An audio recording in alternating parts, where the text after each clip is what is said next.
Praise the Lord. റോമർക്ക് എഴുതിയ ലേഖനം 3-ാം അധ്യായം 1 മുതൽ 31 വരെയുള്ള തിരുവചനങ്ങൾ. എന്നാൽ യഹൂദന് എന്ത് വിശേഷത? അല്ല, പരിച്ഛേദനയാൽ എന്ത് പ്രയോജനം? സകല വിധത്തിലും വളരെയുണ്ട്. ഒന്നാമത് ദൈവത്തിൻ്റെ അരുളപ്പാടുകൾ അവരുടെ പക്കൽ സമർപ്പിച്ചിരിക്കുന്നത് തന്നെ. ചിലർ വിശ്വസിച്ചില്ല എങ്കിൽ അവരുടെ അവിശ്വാസത്താൽ ദൈവത്തിൻ്റെ വിശ്വസ്തതയ്ക്ക് നീക്കം വരുമോ? ഒരു നാളുമില്ല. നിന്റെ വാക്കുകളിൽ നീ നീതീകരിക്കപ്പെടുവാനും നിന്റെ ന്യായവിസ്താരത്തിൽ ജയിപ്പാനും എന്ന് എഴുതിയിരിക്കുന്നത് പോലെ ദൈവം സത്യവാൻ, സകല മനുഷ്യരും ഭോഷ്ക് പറയുന്നവർ എന്നേ വരൂ. എന്നാൽ നമ്മുടെ അനീതി ദൈവത്തിൻ്റെ നീതിയെ പ്രസിദ്ധമാക്കുന്നുവെങ്കിൽ നാം എന്തു പറയും? ശിക്ഷ നടത്തുന്ന ദൈവം നീതിയല്ലാത്തവൻ എന്നോ?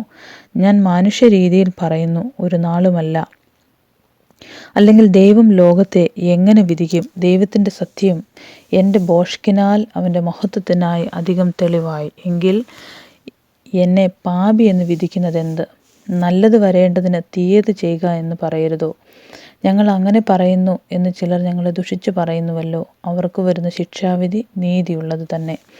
ആകയാൽ എന്ത്? നമുക്ക് വിശേഷതയുണ്ടോ? അശേഷമില്ല. യഹൂദന്മാരും യവനന്മാരും ഒരുപോലെ പാപത്തിന് കീഴാകുന്നു എന്ന് നാം മുമ്പേ തെളിയിച്ചുവല്ലോ.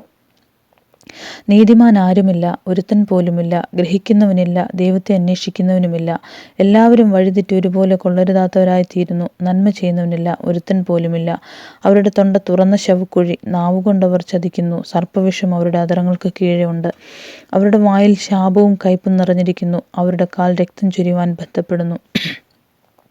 നാശവും അരിഷ്ടതയും അവരുടെ വഴികളിലുണ്ട്. സമാധാന മാർഗം അവർ അറിഞ്ഞിട്ടില്ല.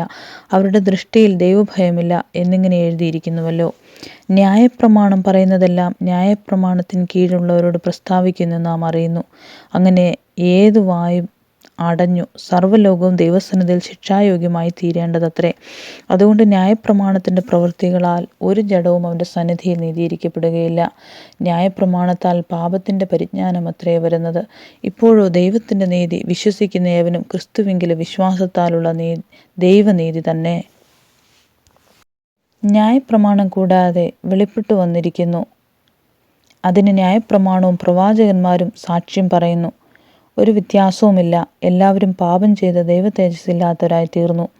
അവൻ്റെ കൃപയാൽ ക്രിസ്തുയേശുവിങ്കലെ വീണ്ടെടുപ്പ് മൂലം സൗജന്യമായത്രേ നീതീകരിക്കപ്പെടുന്നത്. വിശ്വസിക്കുന്നവർക്ക് അവൻ തൻ്റെ രക്തം മൂലം പ്രായശ്ചിത്തമാകുവാൻ ദൈവം അവനെ പരസ്യമായി നിർത്തിയിരിക്കുന്നു. ദൈവം തൻ്റെ പൊറുമയിൽ മുൻകഴിഞ്ഞ പാപങ്ങളെ ശിക്ഷിക്കാതെ വിടുക നിമിത്തം തൻ്റെ നീതിയെ പ്രദർശിപ്പിപ്പാൻ താൻ നീതിമാനും യേശുവിൽ വിശ്വസിക്കുന്നവനെ നീതീകരിക്കുന്നവനും ആക്കേണ്ടതിന് ഇക്കാലത്ത് തൻ്റെ നീതിയെ പ്രദർശിപ്പാൻ തന്നെ അങ്ങനെ ചെയ്തത്.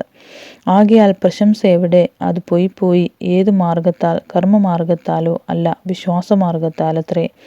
അങ്ങനെ മനുഷ്യൻ ന്യായപ്രമാണത്തിൻ്റെ പ്രവൃത്തി കൂടാതെ വിശ്വാസത്താൽ തന്നെ നീതീകരിക്കപ്പെടുന്നു എന്ന് നാം അനുമാനിക്കുന്നു.